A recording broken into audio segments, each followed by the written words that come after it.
लिखिए भाई, polarisation of light. ठीक है, हाँ हाँ, काफी आसान सा छोटा सा टॉपिक है पोलराइजेशन ऑफ लाइट। तो पोलराइजेशन ऑफ लाइट को समझने के लिए सबसे पहले हम लोग समझते हैं कि एक अनपोलराइज्ड लाइट क्या होता है। तो हमारे आस पड़ोस में जो भी लाइट के सोर्सेज हैं, चाहे वो नेचुरल सोर्स हो या आर्टिफिशियल सोर्स हो, इन सभी सोर्सेज से आने वाली जो लाइट है वो एक अनपोलराइज्ड लाइट। क्या होता है अनपोलराइज्ड लाइट? तो लाइट, आपको ये तो पता है कि लाइट एक इलेक्ट्रोमैग्नेटिक वेव है। इलेक्ट्रोमैग्नेटिक वेव यानी इस डायरेक्शन में यदि मैं लाइट का प्रोपगेशन असाइन करता हूं कि लाइट की जो एक रे है वो इस डायरेक्शन में आगे भाग रही है, तो लाइट रेडिएशन की जो डायरेक्शन, उस डायरेक्शन से परपेंडिकुलर एक प्लेन इमेजिन कीजिए। क्या इमेजिन कीजिए? एक प्लेन। तो इस प्लेन में बेसिकली इलेक्ट्रिक और मैग्नेटिक फील्ड वेक्टर ऑसिलेट कर रहे होते हैं। कौन ऑसिलेट कर रहा होता है बताइए? इलेक्ट्रिक और मैग्नेटिक फील्ड वेक्टर, है ना। ये इलेक्ट्रिक और मैग्नेटिक फील्ड वेक्टर कुछ इस तरीके से ऑसिलेट कर रहे होते हैं। तो जो ई क्रॉस बी वेक्टर, ये ई वेक्टर ऐसा है, बी वेक्टर ऐसा, E vector cross B vector ही आपको डायरेक्शन ऑफ लाइट बताता है। ई वेक्टर ऐसा ऊपर है, बी वेक्टर ऐसा। तो जो अनपोलराइज्ड लाइट है, अनपोलराइज्ड लाइट, उस अनपोलराइज्ड लाइट में ये जो प्लेन है हमारा, जिस प्लेन से परपेंडिकुलर डायरेक्शन में लाइट रेडिएशन का मोशन हो रहा है, तो इस प्लेन में सभी डायरेक्शन में इलेक्ट्रिक फील्ड वेक्टर ऑसिलेट कर रहे होते हैं। यानी इलेक्ट्रिक फील्ड वेक्टर का ऑसिलेशन इस प्लेन में हर जगह हो रहा होता है, हर जगह हो रहा होता है। और हर इलेक्ट्रिक फील्ड के करस्पॉन्डिंग एक मैग्नेटिक फील्ड होगा, तो मैग्नेटिक फील्ड का भी ऑसिलेशन हर डायरेक्शन में हो रहा होगा इस प्लेन में। आई बात समझ? मतलब मैं क्या कहना चाह रहा हूं कि अनपोलराइज्ड लाइट में ये जो प्लेन है, इस प्लेन से परपेंडिकुलर डायरेक्शन में लाइट गई है, तो इस प्लेन में जो इलेक्ट्रिक फील्ड वेक्टर है, वो इलेक्ट्रिक फील्ड वेक्टर ऐसा भी ऑसिलेट कर रहे हैं, ऐसा। इसी प्लेन में इलेक्ट्रिक फील्ड वेक्टर ऐसा भी ऑसिलेट करता है, इसी प्लेन में इलेक्ट्रिक फील्ड वेक्टर ऐसा भी ऑसिलेट करता है, इसी प्लेन में इलेक्ट्रिक फील्ड वेक्टर ऐसा भी ऑसिलेट करता है। यानी एक ऐसी लाइट जिसमें लाइट रेडिएशन का जो मोशन है, जो लाइट की डायरेक्शन है, डायरेक्शन ऑफ मोशन जो है, उससे परपेंडिकुलर दिशा में जो प्लेन है, उस प्लेन में हर डायरेक्शन में इलेक्ट्रिक फील्ड वेक्टर ऑसिलेट कर रहे हो, तो उसी लाइट को हम लोग क्या कहेंगे? अनपोलराइज्ड लाइट बोलेंगे। समझ गए? समझ गए? ठीक है। तो इसका जो रिप्रेजेंटेशन है, देखिए अनपोलराइज्ड लाइट का, अनपोलराइज्ड लाइट को हम लोग कुछ इस तरीके से रिप्रेजेंट करके दिखाते हैं। देखिए कि ये यदि direction of motion of light, light इस दिशा में भागी है, तो इलेक्ट्रिक फील्ड वेक्टर ऐसा भी ऑसिलेट हुआ है और ऐसा भी ऑसिलेट हुआ है। मतलब ये डॉट भी लगाते हैं और लाइन भी ड्रॉ करते हैं। ये लाइन रिप्रेजेंट कर रहा है कि इलेक्ट्रिक फील्ड वेक्टर ऐसे ऑसिलेट कर रहा है, डॉट रिप्रेजेंट कर रहा है कि इलेक्ट्रिक फील्ड वेक्टर ऐसा ऑसिलेट कर रहा है। समझ गए? तो ये लाइट कौन सी लाइट हुई? अनपोलराइज्ड लाइट हुई। ठीक है। तो एक लाइन में लिख लेता हूं कि a light in which electric field vector oscillates in every direction, in every direction in a plane perpendicular to direction of light। तो ये लाइट क्या हो जाएगी? पोलराइज्ड लाइट हो जाएगी, सॉरी अनपोलराइज्ड लाइट हो जाएगी। आइए अब बात करते हैं हम लोग कि पोलराइज्ड लाइट क्या होता है। तो पोलराइज्ड लाइट बेसिकली वो लाइट होगी जिसमें ये जो वाइब्रेशन है ना इलेक्ट्रिक फील्ड का, इसको हम लोग एक डायरेक्शन में रेस्ट्रिक्ट कर देंगे। जो अभी ये इलेक्ट्रिक फील्ड वेक्टर इस प्लेन में हर जगह उछल कूद कर रहा है, इसे हम लोग रेस्ट्रिक्ट कर देंगे एक स्पेसिफिक डायरेक्शन के लॉन्ग। तो वो वाली जो लाइट होगी वही लाइट हमारी पोलराइज्ड लाइट कहलाएगी। समझ रहे हैं ना? ठीक है। तो पोलराइज्ड लाइट मैं इधर दिखाता हूं। पोलराइज्ड लाइट देखिए, पोलराइज्ड लाइट में क्या है कि लाइट यदि ऐसा जा रहा है, इस डायरेक्शन में लाइट जा रहा है, तो इससे परपेंडिकुलर डायरेक्शन में एक प्लेन बना लिया। अब इस प्लेन में जितनी भी इलेक्ट्रिक फील्ड है, उस इलेक्ट्रिक फील्ड का ऑसिलेशन सिर्फ एक ही डायरेक्शन में रेस्ट्रिक्ट कर दिया। ठीक है, इस डायरेक्शन में हमारे पास इलेक्ट्रिक फील्ड है। तो ये वाली लाइट हमारी क्या कहलाएगी बताइए? This light will be called polarised light. ठीक है, तो पोलराइज्ड लाइट से मेरे कहने का मतलब है कि लाइट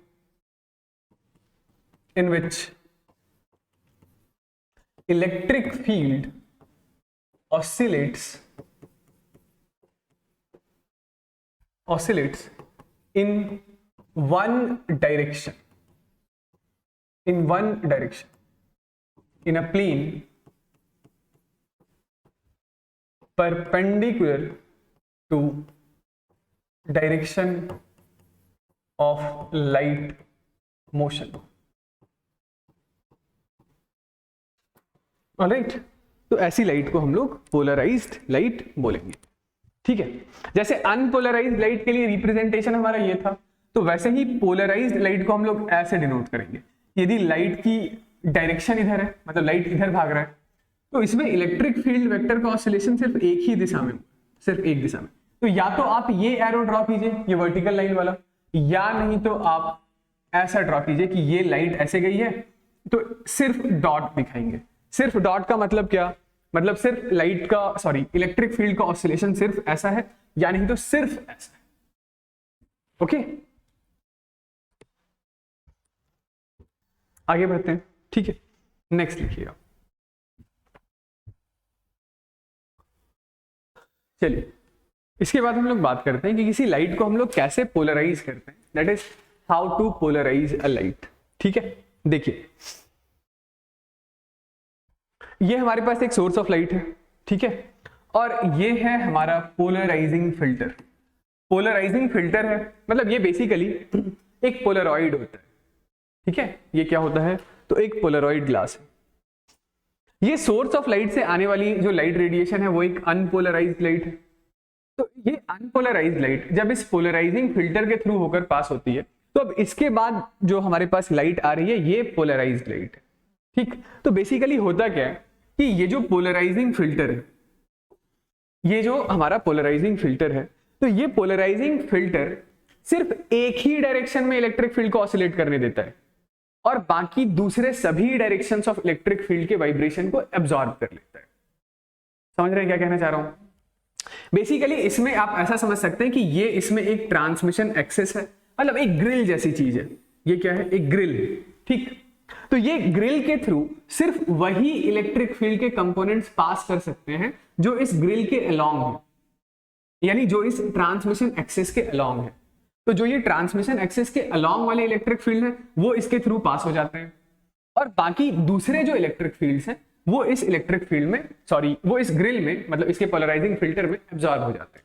ठीक है, मैं इस ग्रिल के बारे में भी बात करूंगा, सुनिएगा। मैं एक दूसरा फिगर और ड्रॉ करके दिखाता हूं। देखिए, ऐसा है कि ये हमारे पास कोई सोर्स है, तो इस सोर्स से आने वाली ये जो लाइट रेडिएशन है ये एक अनपोलराइज्ड लाइट है। अनपोलराइज्ड लाइट से मेरे कहने का मतलब है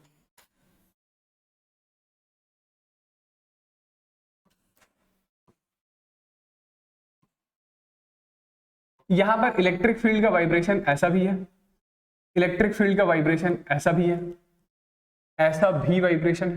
ठीक है, और ये ऐसा भी वाइब्रेशन, ऐसा भी वाइब्रेशन। ठीक, तो इसके सामने हम लोगों ने क्या किया है? तो एक पोलरॉइड लगाया है। पोलरॉइड या डाइक्रोम क्रिस्टल है।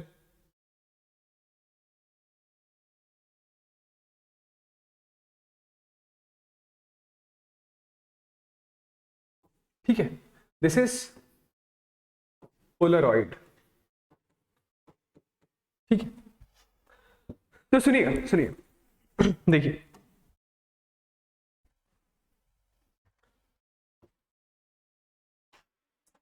आप ऐसा समझ सकते हैं कि जैसे इसके अंदर इसकी एक ट्रांसमिशन एक्सेस है, वो ट्रांसमिशन एक्सेस अभी एक बार के लिए मैं ऐसा असाइन कर रहा हूं। तो ये जो हमारा इलेक्ट्रिक फील्ड है, ये वाला इलेक्ट्रिक फील्ड, इस इलेक्ट्रिक फील्ड का ऑसिलेशन इसी ट्रांसमिशन एक्सेस के अलोंग है। मतलब ये जैसे यहाँ एक ग्रिल है, तो ये इलेक्ट्रिक फील्ड उछलते उछलते उछलते उछलते इस ग्रिल को क्रॉस करके आसानी से दूसरी साइड आ गया। सॉरी, ठीक है, लेकिन ये वाली जो इलेक्ट्रिक फील्ड थी, देखिए ये वाली इलेक्ट्रिक फील्ड, ये दूसरी, ये जैसे वर्टिकल है, पास एक्सेस भी वर्टिकल था, तो ये vertical component of electric field यहां से पास हो गया। ये दूसरी इलेक्ट्रिक फील्ड है जो कंप्लीटली हॉरिजॉन्टल है, तो ये हॉरिजॉन्टल इलेक्ट्रिक फील्ड आई और इस पास एक्सेस से बिल्कुल परपेंडिकुलर थी, तो ये इलेक्ट्रिक फील्ड इस क्रिस्टल ने एब्जॉर्ब कर लिया। आई बात समझ? तो वो बाहर आ पाएगा क्या? नहीं, ये वाली इलेक्ट्रिक फील्ड नहीं आ पाई, ये वर्टिकल वाली इलेक्ट्रिक फील्ड आ गई। ऑलराइट, फिर आप बोलेंगे अच्छा इन दोनों इलेक्ट्रिक फील्ड के कंपोनेंट का क्या हुआ? ये वाली इलेक्ट्रिक फील्ड और ये वाली इलेक्ट्रिक फील्ड। तो सुनिएगा, इन दोनों इलेक्ट्रिक फील्ड का एक एक कंपोनेंट ऐसा वर्टिकल होगा जो पास एक्सेस या ट्रांसमिशन एक्सेस के अलोंग होगा। तो इसका ये वाला कंपोनेंट, मतलब ये इलेक्ट्रिक फील्ड का ये वर्टिकल वाला कंपोनेंट यहां से गुजरा और यहां पास हो गया, ऐसा हो गया। और दूसरा जो हॉरिजॉन्टल वाला कंपोनेंट था वो कंप्लीटली एब्जॉर्ब हो गया, वो बाहर आ ही नहीं पाया। ऑलराइट, सिमिलरली ये वाली जो इलेक्ट्रिक फील्ड है, कौन सी वाली? ये वाली, तो इसका भी एक कंपोनेंट इसके अलोंग होगा, इसके अलोंग होगा, ट्रांसमिशन एक्सिस के अलोंग, तो वो फिर से बाहर आ गया। और दूसरा ये जो हॉरिजॉन्टल वाला कंपोनेंट था वो टकराकर एब्जॉर्ब हो गया, बाहर आ ही नहीं पाया। आई बात समझ? तो अब ये जो हमारे पास लाइट रेडिएशन है, इस लाइट रेडिएशन के डायरेक्शन से परपेंडिकुलर इस प्लेन में इलेक्ट्रिक फील्ड का सिर्फ एक ही डायरेक्शन में ऑसिलेशन हो रहा है ना। तो यही लाइट हमारी क्या है बताइए? This is polarised light. ये क्या है? Polarised light. ठीक है, तो थोड़ी बहुत बातें हम लोग इस पोलराइजिंग फिल्टर, पोलरॉइड या जो डाइक्रोम क्रिस्टल होता है उसके बारे में बात कर लेते हैं कि ये ऐसा कैसे कर पाता है। तो ये कुछ नहीं, एक लॉन्ग चेन मॉलिक्यूल्स होते हैं, पॉलीमर्स होते हैं।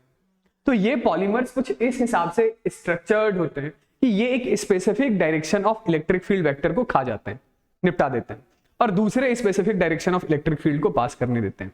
ठीक है, तो ये जो पोलराइजिंग फिल्टर है हमारा, ठीक है, ये डाइक्रोम क्रिस्टल होता है या पोलरॉइड होता है।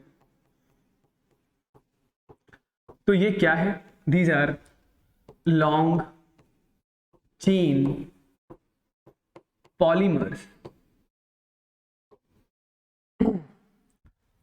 which are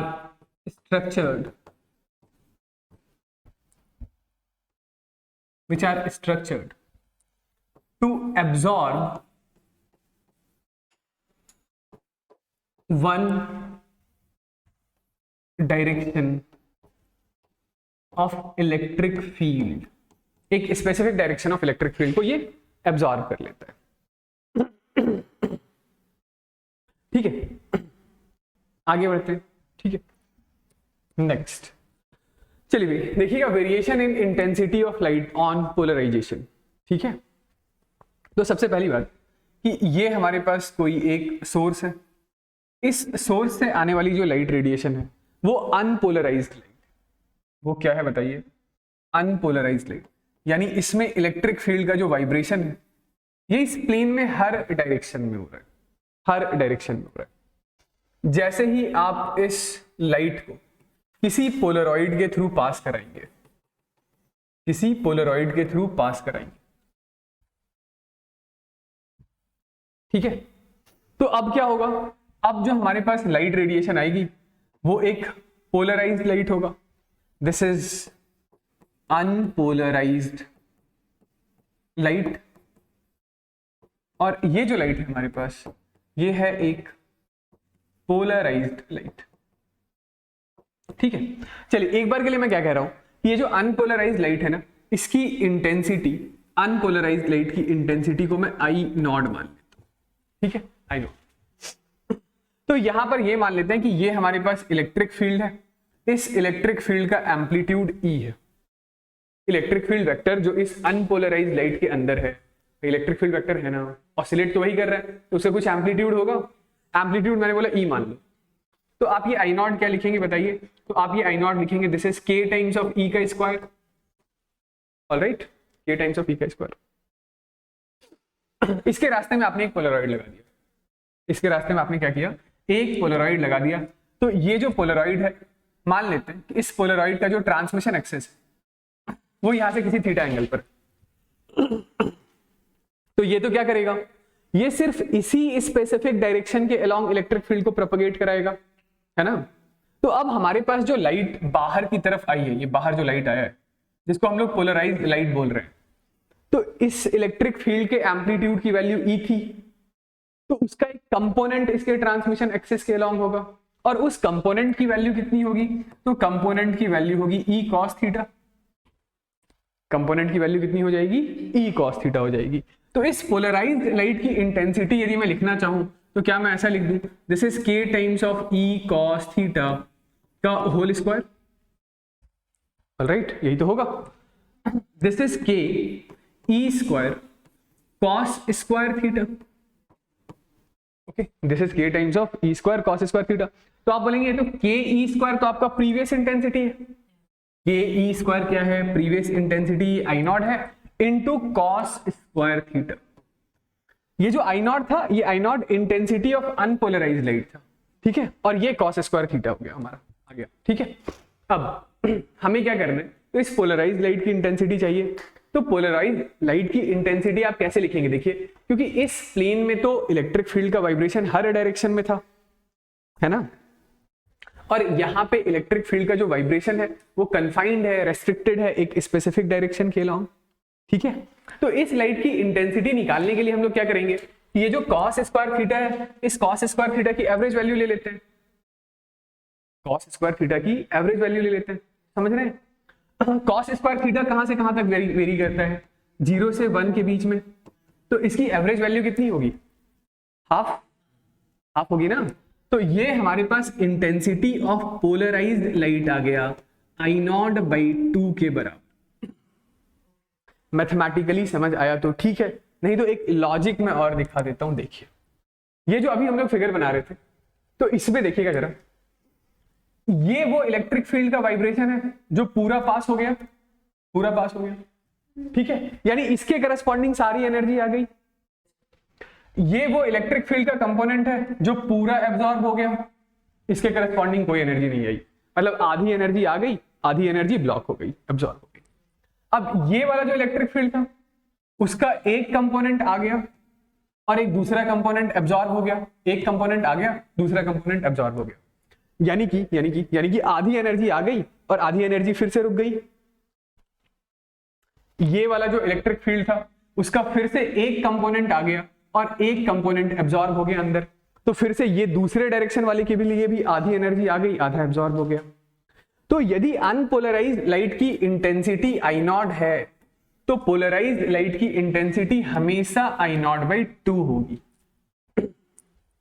चाहे आप अपने पोलराइजिंग फिल्टर को, जो डाइक्रोम या पोलराइड है, किसी भी तरीके से अलाइन कर दीजिए, ये आप किसी भी तरीके से अलाइन कर लीजिए। इसीलिए यहां पर हम लोगों ने ये जो कॉस स्क्वायर थीटा है इसकी एवरेज वैल्यू को हाफ लिख दिया है, ठीक है। तो आई होप वाली बात समझ में आ रही होगी, ठीक है। ठीक है, तो समरी क्या है, समरी ये है कि यदि पोलराइज्ड लाइट है आपके पास, वो पोलराइज्ड लाइट किसी डाइक्रोम क्रिस्टल के थ्रू क्रॉस करेगा, पोलराइड के थ्रू क्रॉस करेगा, तो ट्रांसमिटेड लाइट की इंटेंसिटी हमेशा हाफ होगी इंसिडेंट लाइट के मुकाबले, ओके।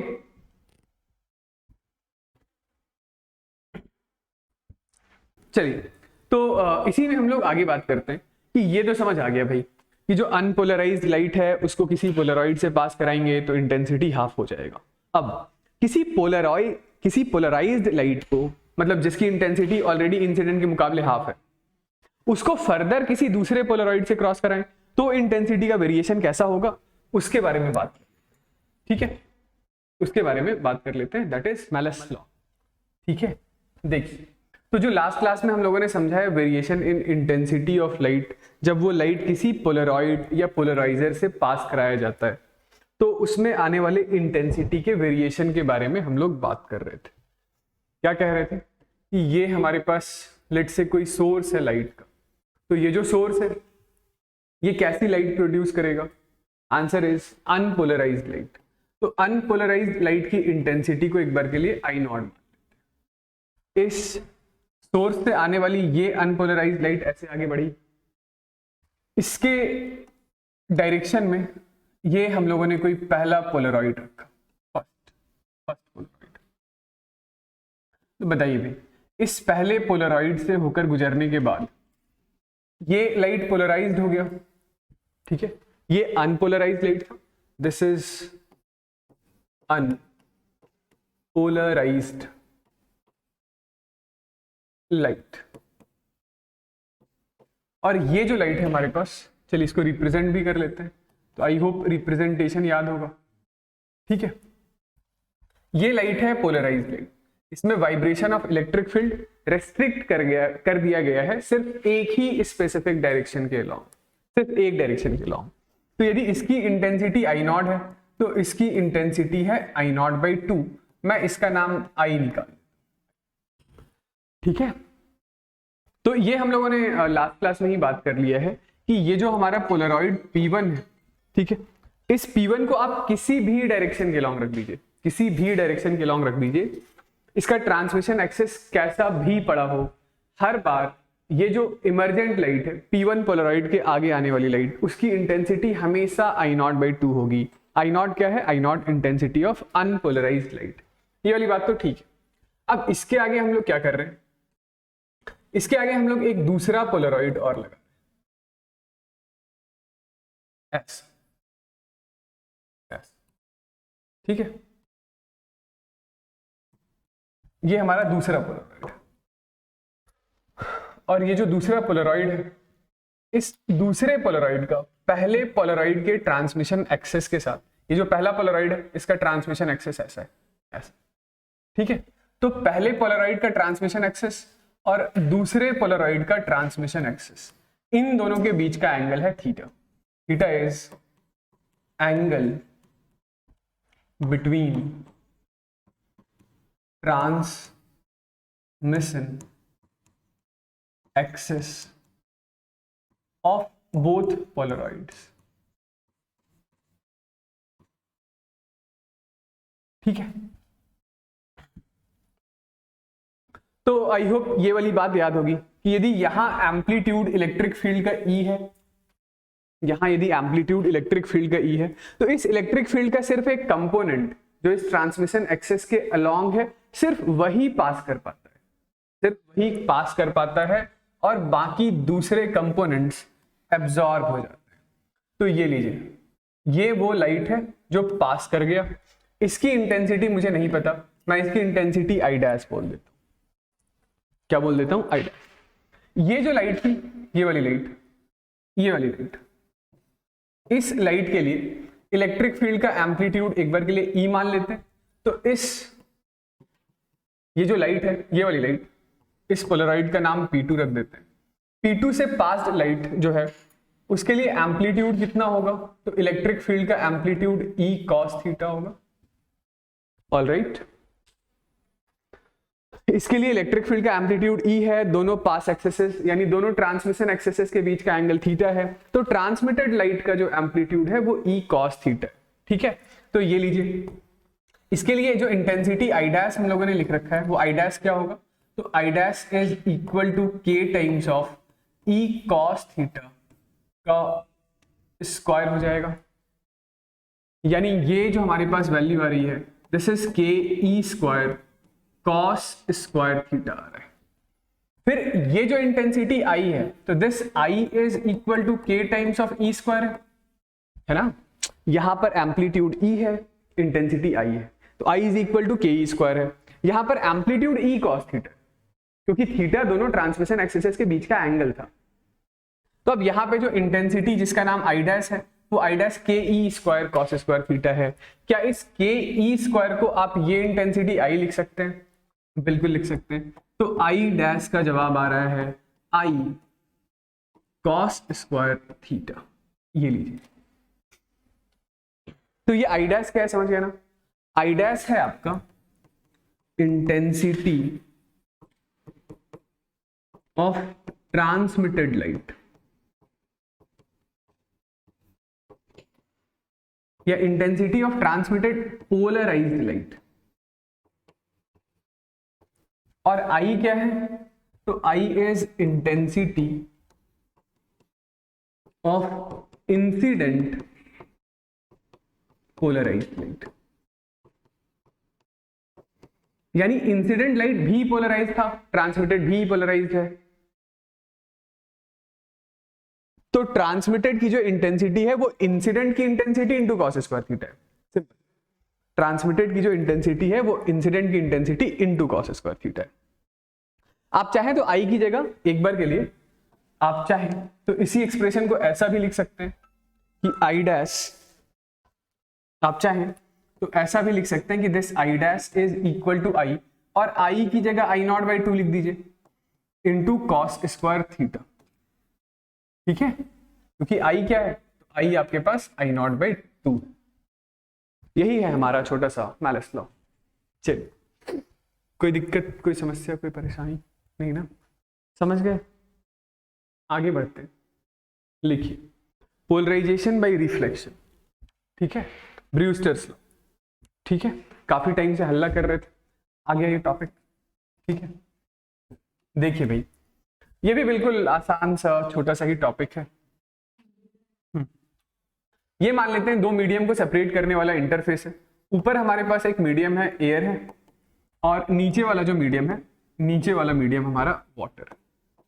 नीचे वाला मीडियम क्या है? वाटर। वाटर का कुछ रिफ्रैक्टिव इंडेक्स होगा, मान लेते हैं रिफ्रैक्टिव इंडेक्स म्यू। ठीक है, चलिए इस इंटरफेस पर हम लोग स्ट्राइक कराते हैं एक लाइट, हम लोग डालते हैं एक लाइट। ये हमारे पास एक लाइट, ठीक है, ये क्या है? एक लाइट। यहां पर मैं ड्रॉ कर लेता हूं नॉर्मल। ये हमारे पास जो इंसिडेंट लाइट है, दिस इज इंसिडेंट लाइट, और ये इंसिडेंट लाइट एक अनपोलराइज्ड लाइट। कैसी लाइट है बताइए? Unpolarised light. अनपोलराइज्ड लाइट है कहने का मतलब, अनपोलराइज्ड लाइट है कहने का मतलब कि इलेक्ट्रिक फील्ड के जो वाइब्रेशंस हैं लाइट प्रोपगेशन से परपेंडिकुलर प्लेन में हर दिशा में, हर दिशा, ठीक है, हर डायरेक्शन में। ठीक है, तो जैसे ही ये लाइट रेडिएशन इस इंटरफेस पर टकराता है, तो यहां से टकराकर लाइट रेडिएशन ऐसे रिफ्लेक्ट भी होगी और ऐसे ट्रांसमिट भी होगी। मेरे कहने का मतलब है कि लाइट का कुछ हिस्सा टकराकर रिफ्लेक्ट होकर के उसी मीडियम में बाउंस बैक हो जाएगा, और लाइट का कुछ ट्रांसमिशन या रिफ्रैक्शन भी होगा। ठीक है, दिस इज ट्रांसमिटेड या refracted light, and this is reflected light. ठीक है, ये जो हमारा एंगल है, तो this angle is angle of reflection which is same as I, and ये जो एंगल है, ये हो गया हमारे पास एंगल ऑफ रिफ्रैक्शन आर। सुनिएगा, ब्रूस्टर्स लॉ क्या कहता है कि इस इंटरफेस पर इस इंसिडेंट लाइट की रेडिएशन के लिए एक ऐसा यूनिक एंगल एग्जिस्ट करता है। क्या? इस इंटरफेस के लिए ये जो हमारे पास इंसिडेंट रेडिएशन आ रही है, इसके लिए एक ऐसा यूनिक एंगल एग्जिस्ट करता है जिस यूनिक एंगल के लिए ये रिफ्लेक्टेड लाइट कंप्लीटली पोलराइज हो जाती है। This is completely polarised. समझ रहे क्या कहना चाह रहा हूं? ये एक unique value of angle of incidence यहां पर ऐसा एग्जिस्ट करेगा जिस पर यदि आपने अपने लाइट रेडिएशन को डाल दिया तो रिफ्लेक्टेड लाइट कंप्लीटली पोलराइज हो जाएगी। ओके, यानी इस रिफ्लेक्टेड लाइट में अब जो इलेक्ट्रिक फील्ड का वाइब्रेशन है वो रेस्ट्रिक्ट कर दिया जाएगा सिर्फ एक ही दिशा में, और वो दिशा ऑब्वियसली उस प्लेन में होगा जो लाइट प्रोपगेशन से 90 डिग्री के एंगल पर होगा। यानी कि रिफ्लेक्टेड लाइट कंप्लीटली पोलराइज हो जाएगी। ऐसा हर एंगल पर नहीं होगा, ऐसा एक यूनिक एंगल पर होगा, और उसी यूनिक एंगल को हम लोग पोलराइजिंग एंगल बोलेंगे। क्या नाम निकाल देंगे बताइए?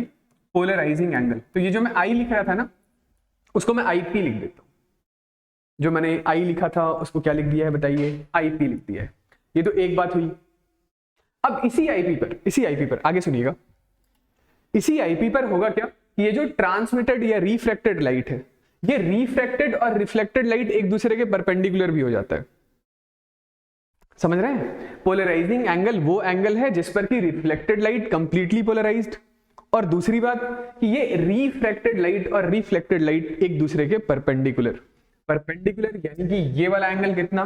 तो ये वाला एंगल है 90 डिग्री का। 90।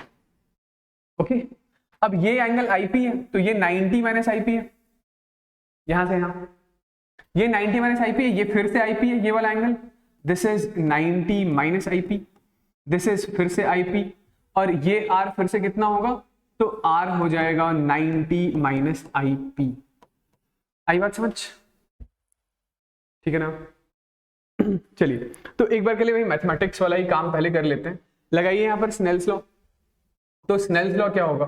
स्नेल्स लॉ होगा mu is equal to sine of angle IP by sine of angle R. ठीक है, एंगल आर की वैल्यू कितनी है? 90 माइनस आईपी के बराबर है, तो mu is equal to sine IP, तो ठीक है भाई, साइन आर की जगह मैंने लिख दिया है 90 minus IP, where IP is polarising angle. ठीक है, तो ये लीजिए म्यू क्या आ गया? म्यू आ गया sine IP by cos IP, this is tan of IP. ठीक है, तो IP is equal to tan inverse of mu. तो ये आईपी हमारा पोलराइजिंग एंगल कहलाता है। तो मेरे कहने का मतलब है कि यदि मीडियम का रिफ्रैक्टिव इंडेक्स आपको पता है तो आप बड़ी आसानी से वो एंगल निकाल सकते हैं जिसे पोलराइजिंग एंगल कह रहे हैं। मेरे कहने का मतलब है वो एंगल निकाल सकते हैं जिस पर कि रिफ्लेक्टेड लाइट कंप्लीटली पोलराइज हो जाती है। ठीक, अब यहां पर आप सोच रहे होंगे कि इसका क्या होगा, ट्रांसमिटेड या रिफ्लेक्टेड का? तो ये कंप्लीटली पोलराइज नहीं होती है, ये पार्शियली पोलराइज हो जाती है। This is partially polarised, partially polarised. ठीक है, यानी हम लोग इंटेंसिटी के बारे में, इस लाइट के बारे में कमेंट कर सकते हैं कि यदि इसकी इंटेंसिटी आई नॉट है तो इसकी intensity exactly I not by 2 है। इसकी इंटेंसिटी एग्जैक्टली हाफ, क्योंकि ये पोलराइज्ड है ना। ठीक है, ओके, समझ आ गया है ना यहां तक? तो चलिए इसको लिख लेते हैं। तो चलिए इस बात को हम लोग लिख भी लेते हैं। ठीक है, क्या लिखेंगे बताइए? कि पोलराइजिंग एंगल दो मीडियम को सेपरेट करने वाले इंटरफेस पर बनने वाला वो एंगल है जिस पर कि रिफ्लेक्टेड लाइट कंप्लीटली पोलराइज हो जाती है, ऐसा बोल लीजिए, या इसी एंगल पर रिफ्लेक्टेड और रिफ्रैक्टेड लाइट के बीच का एंगल 90 डिग्री होता है। ठीक है, तो लिखिएगा polarising angle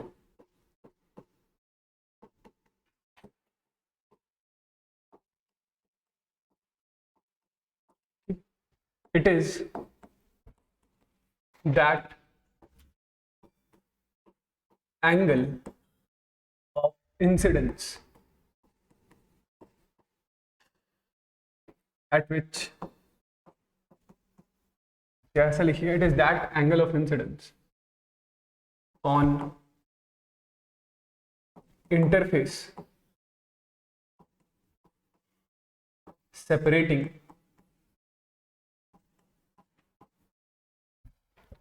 two mediums at which reflected light becomes completely polarized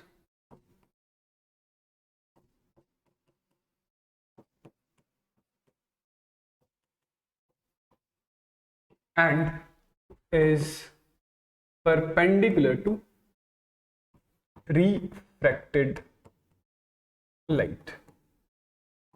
ठीक है, इसी को हम लोग कहते हैं दिस इज ब्रूस्टर्स लॉ।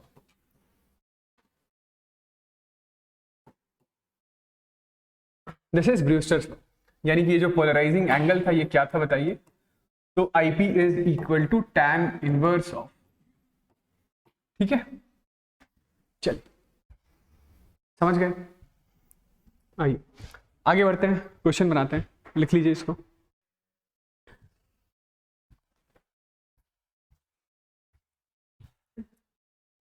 चलिए आइए क्वेश्चन करते हैं। ठीक है, ये बोल रहे हैं दो क्वेश्चन क्या है कि क्वेश्चन है two polarising sheets have their polarising directions parallel so that intensity of transmitted light is maximum. Obvious सी बात है, यदि दो पोलराइजिंग शीट है और दोनों के ट्रांसमिशन एक्सेस बिल्कुल पैरेलल है ऐसे, तो इधर से कोई लाइट आई, लेट से इधर से अनपोलराइज्ड लाइट आ रही, अनपोलराइज्ड, तो इससे होकर गुजरने के बाद इंटेंसिटी कितनी होगी, I0/2।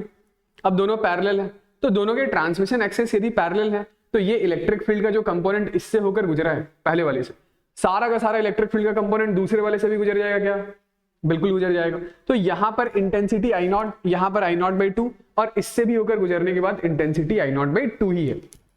ऑलराइट, ऑलराइट, इस चीज को मैं दिखा देता हूं यहां पर। हाँ, सुन लीजिए, ये पोलराइजर P1 है, ये P2 है, ये लाइट यहां से आई है, इसकी इंटेंसिटी है I0, इसकी इंटेंसिटी है I0/2 और इसकी भी इंटेंसिटी है I0/2। ठीक है, ये बताया जा रहा है सवाल में। Through what angle must the either sheet be turn if the intensity is to drop by 1/2। Either sheet नहीं, इंटेंसिटी 1/2 ड्रॉप करने के लिए ये बात एक्चुअली क्वेश्चन कहना चाह रहे हैं, थोड़ा सा इसमें करेक्शन है कि आपको P2 को रोटेट करना है। इसको रोटेट करना है, P2 को रोटेट करना है, और अब ये इंटेंसिटी जो है वो प्रीवियस जो भी इंटेंसिटी है उसका हाफ हो जाए। कितना हो जाए, हाफ हो जाए। तो मैं ये कह रहा हूं, एक बार के लिए मान लीजिए ये I0/2 को मैं I लिख देता हूं, तो ये इसे रोटेट किया, मान लेते हैं ये किसी एंगल आपने थीटा से रोटेट किया, और अब जो इसकी इंटेंसिटी है वो I/2 हो जाए। मैंने I0/2 को I लिख दिया, I0/2 को क्या लिख दिया है, I लिख दिया है। तो अब जो फाइनल इमर्जेंट इंटेंसिटी है I' वो I/2 हो जाए। आ रही बात समझ, ठीक है। तो हमारे पास इसी I' के लिए फॉर्मूला था ना कि I' यानी intensity of emergent light final, this is equal to intensity of incident light into cos square theta. क्या हो जाए, cos स्क्वायर थीटा। हाँ सॉरी, मैं इसे I0 नहीं लिखूंगा, I' is equal to I cos square theta लिखता हूं।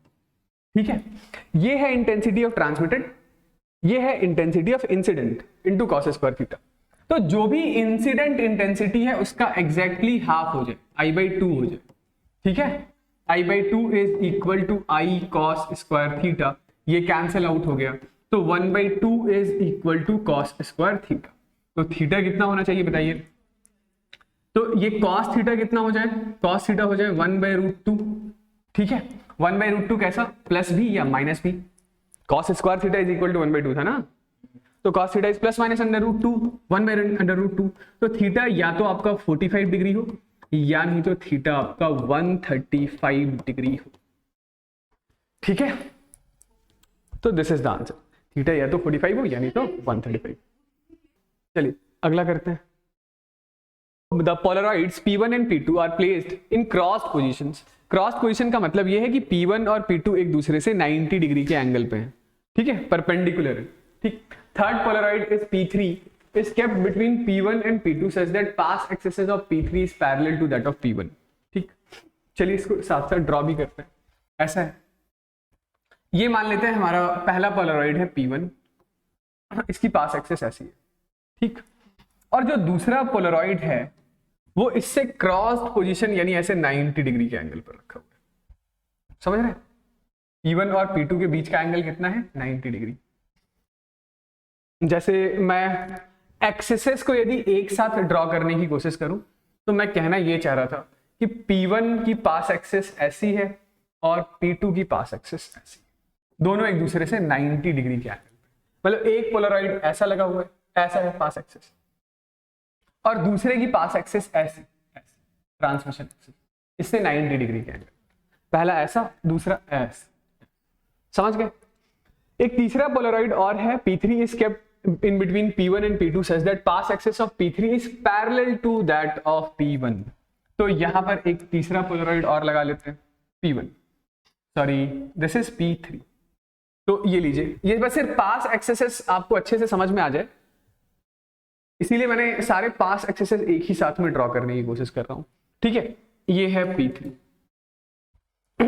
ओके, तो P3 जो है, एक सेकेंड, P3 जो है वो P3 शुरुआत में P1 के ही पैरेलल है। ठीक है, तो ये P3 आपका स्टार्टिंग में ऐसा, this is P3। How the intensity of light I2 transmitted through P2। तो यहां से अब जो फाइनल इमर्जेंट लाइट रे की इंटेंसिटी है उसका नाम I2 बोल रहे हैं। P2 से बाहर आई हुई लाइट रेडिएशन की इंटेंसिटी कितनी है, I2, very as P3 is rotated. मतलब हमें रोटेट किसे करना है, P3 को, और इंटेंसिटी किसका चेक करना है, I2 का, I2 आ रही है बात समझ, ठीक है।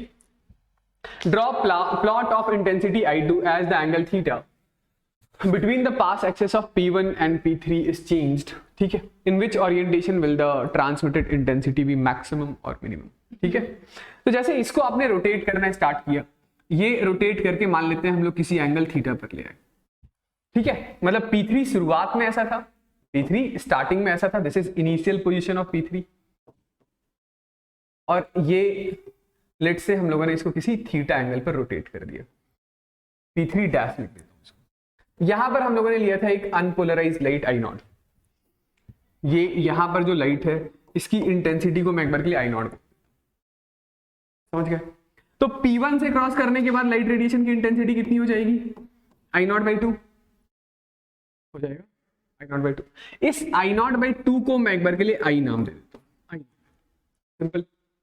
तो अब P3 जो अब किसी थीटा एंगल पर रोटेट किया जा चुका है, तो यहां से बाहर आने वाले लाइट रेडिएशन की इंटेंसिटी का नाम I3 रखते हैं, और वो I3 क्या होगा, I3 is emergent intensity, emergent ray की intensity which is equal to incident intensity into cos square theta, Malus law, यही तो पढ़ा है ना।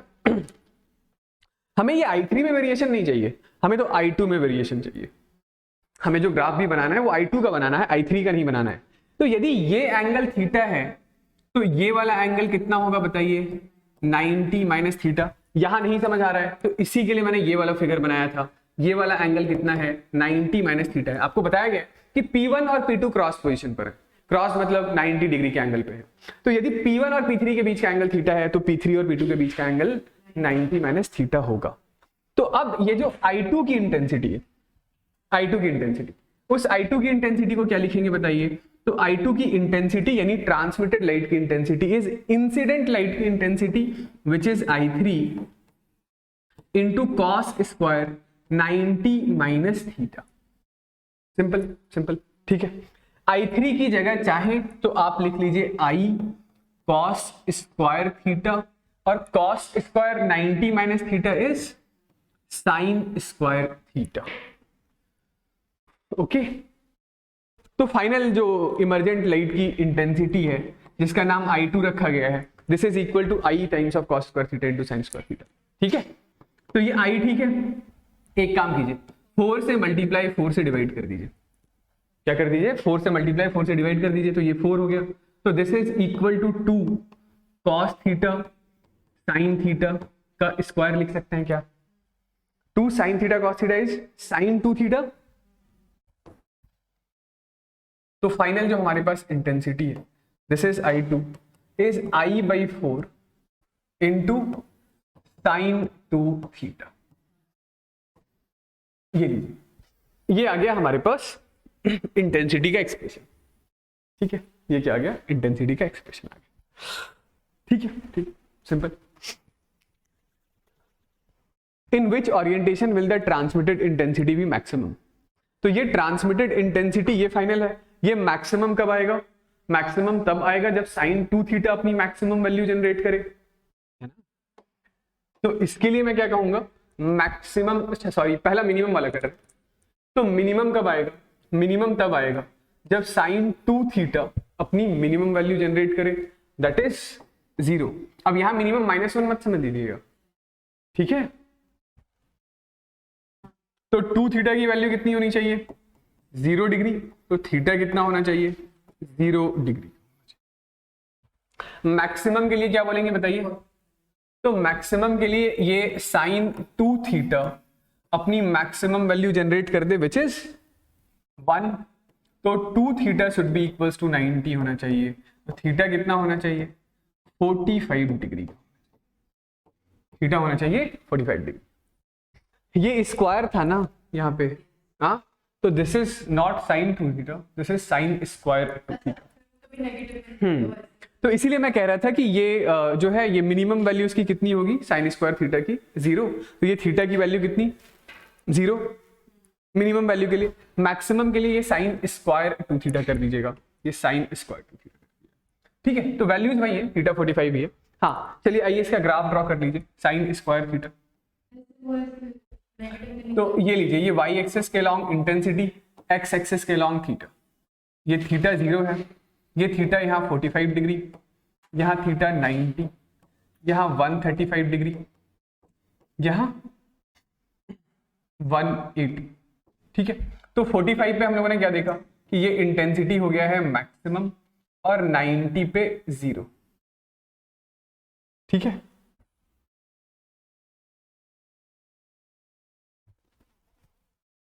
फिर 135 पर दोबारा से मैक्सिमम होगा और 180 पर फिर से 0 हो जाएगा। ठीक है,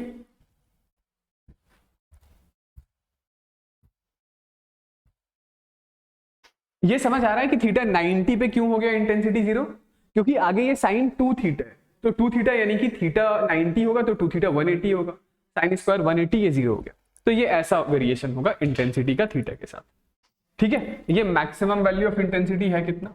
तो मैक्सिमम वैल्यू ऑफ इंटेंसिटी है I/4 के बराबर। ठीक है, चलिए आगे बढ़ते हैं। तो ऐसा है कि दो पोलराइड्स हैं P1 and P2 are set up so that their pass axes are crossed. Pass axes crossed मतलब पिछला सवाल किया, मतलब दोनों पास एक्सेसेस, दोनों पोलराइड के पास एक्सेसेस एक दूसरे से 90 डिग्री के एंगल पे। ठीक है, मतलब पहली पोलराइड का पास एक्सेस P1 यदि ऐसा है तो आगे चल के दूसरी पोलराइड का पास एक्सेस P2 ऐसा ऐसा ऐसा, ट्रांसमिशन एक्सेस। ठीक है, a third polaroid P3 is now introduced between these two so that pass axis makes an angle theta with the pass axis of P1। तो ये यहां कहीं पर हमारे पास तीसरा पोलराइड आ गया P3। ठीक है, ये P3 पहले के पास एक्सेस के साथ कुछ एंगल बना रहा है विच इज थीटा, तो दूसरे के साथ कितना एंगल होगा बताइए? 90 minus theta. Alright alright alright, ठीक है। A beam of unpolarised light of intensity I, ये हमारे पास यहां पर कौन सी लाइट है बताइए? अनपोलराइज्ड लाइट है जिसकी इंटेंसिटी कितनी है? I है, I। ठीक है, यदि ये अनपोलराइज्ड लाइट है जिसकी इंटेंसिटी I है तो जैसे ही ये P1 से होकर गुजरेगा अब इंटेंसिटी कितनी हो जाएगी? I/2। जैसे ही ये P3 से होकर गुजरेगा तो अब इंटेंसिटी कितनी हो जाएगी? I/2 cos square theta. अब जैसे ही ये लाइट P2 से होकर गुजरेगा तो जो फाइनल इंटेंसिटी आएगी वो कितना होगा? I/2 cos square theta into cos square 90 minus theta, है ना भाई? ये तो इस पे इंसिडेंट लाइट की इंटेंसिटी है। फिर से cos स्क्वायर 90 माइनस थीटा क्यों कर रहे हैं? क्योंकि P3 और P2 के बीच का एंगल 90 माइनस थीटा के बराबर है। तो this is I/2 cos square theta into sine square theta. ये इस लाइट की इंटेंसिटी का नाम इन्होंने I डैश रखा हुआ, तो ये I dash. Okay, find the ratio of I dash by I when theta is equal to 35। लीजिए, I डैश बाई I की वैल्यू बतानी है। This is 1/2 cos square theta into sine square theta. तो पहले सिचुएशन में theta कितना है? Theta है 30 डिग्री, तो अभी ये I डैश बाई I कितना आएगा? तो ये आ जाएगा 1/2 हाँ cos square 30 degree into sine square 30 degree. तो ये 1/2 तो ठीक है, cos 30 √3/2 तो ये 3/4 हो गया, इंटू साइन 30 1/2 विच इज 1/4 हो गया। तो दिस इज 3/16 इंटू 2 32। तो पहले सवाल का आंसर है 3/32, 3/32। दूसरा बताइए, दूसरा जब थीटा 45 डिग्री का हो गया तो उस समय ये I dash by I is 1/2 cos square 45 1/√2 का स्क्वायर 1/2 साइन स्क्वायर 1/√2 का स्क्वायर फिर से 1/2, तो ये आ गया 1/8 दूसरे पार्ट के लिए। ठीक है, समझ गए? कोई दिक्कत वाली बात नहीं। आइए अगला सवाल। चलिए, काफी आसान सा सवाल है अगला। ये बोला जा रहा है in the figure at what angle theta above the horizon should the sun be situated so that its light reflected from the surface of still water of the pond be totally polarized given। ये refractive index of water आपको बता दिया गया है और tan of 53 degree की value भी बता दी गई। ठीक है, तो ये लीजिए रिफ्रैक्टिव इंडेक्स इसका म्यू है। हम लोगों ने क्या पढ़ा अभी अभी कि यहां पर देख लीजिए एक बार के लिए, ये जो सन से आने वाली लाइट है ये कौन सी लाइट है? Unpolarised light. अनपोलराइज्ड लाइट की इंटेंसिटी यदि आई नॉट है तो दिस पोलराइज्ड लाइट की इंटेंसिटी कितनी होती है? आई नॉट बाई 2 हो जाता है। यहां पर एक लाइट जो है वो ट्रांसमिटेड भी होगा, जो अंदर की तरफ भी गया होगा। यदि ये वाला एंगल आईपी है, ये एंगल आईपी है, ये एंगल 90 माइनस आईपी होता है, ये वाला एंगल फिर से आईपी होता है, और ये जो हमारा एंगल आर होता है वो 90 माइनस आईपी के बराबर। ठीक है, तो क्या लिखा था हम लोगों ने, बताइए एक्सप्रेशन। लिखा था mu is equal to sine of IP by sine of R, और आर की वैल्यू है 90 माइनस आईपी। ठीक है, mu is equal to tan IP. ठीक है, तो म्यू की वैल्यू कितनी है? म्यू की वैल्यू 1.327 है। इसको आप 4/3 लिख सकते हैं क्या? बिल्कुल लिख सकते हैं। तो mu is 4/3, this is equal to tan IP. tan theta is equal to 4/3, तो थीटा कितना हो गया? tan थीटा यदि 4/3 है तो थीटा की वैल्यू क्या हो गई? तो IP is equal to 53 degree. ठीक है, देख लीजिए tan 53 4/3 होगा। ठीक है, तो ये एंगल हमारे पास आ चुका है 53 डिग्री। यदि ये एंगल 53 डिग्री है तो थीटा कितना होगा? थीटा इज 90 माइनस आईपी, यानी कि 90 माइनस 53, दैट इज 37 डिग्री। तो answer to the question is 37 degree. ठीक है, चलिए, तो लास्ट आखिरी क्वेश्चन ऐसा है कि किसी गिवन मीडियम के लिए पोलराइजिंग एंगल, जिसे हम लोग आई पी से डिनोट करते हैं, उसकी वैल्यू है 60 डिग्री। कितनी है? 60। What is the refractive index? तो refractive index mu is equal to tan I P, यानी कि tan of 60 degree. tan 60 degree यानी √3। तो मीडियम का रिफ्रैक्टिव इंडेक्स कितना आ चुका है? √3 आ गया। And critical angle for this medium, critical angle कहीं भूल तो नहीं गए? रे ऑप्टिक्स में पढ़ा होगा। क्रिटिकल एंगल डेंसर मीडियम में एंगल ऑफ इंसिडेंस की वो वैल्यू है। कहां पर? डेंसर मीडियम में एंगल ऑफ इंसिडेंस की वो वैल्यू होती है, जैसे ये एयर है, ये मीडियम है जिस मीडियम का रिफ्रैक्टिव इंडेक्स √3 है। क्या होता है क्रिटिकल एंगल, बताइए। तो क्रिटिकल एंगल डेंसर मीडियम में एंगल ऑफ इंसिडेंस की वो वैल्यू होती है जिसके लिए एंगल ऑफ रिफ्रैक्शन 90 डिग्री का हो जाता है। एंगल ऑफ रिफ्रैक्शन कितना हो जाता है? 90 डिग्री का होता है। ठीक है, इसके लिए हम लोगों ने क्या पढ़ा था कि साइन सी या sine I C is equal to 1/μ होता है। ठीक है, या refractive index of rare medium to the refractive index of denser medium होता है। तो ये हमारे पास आ रहा है 1/√3, यानी critical angle I C is sine inverse of 1/√3। चलिए, ठीक है।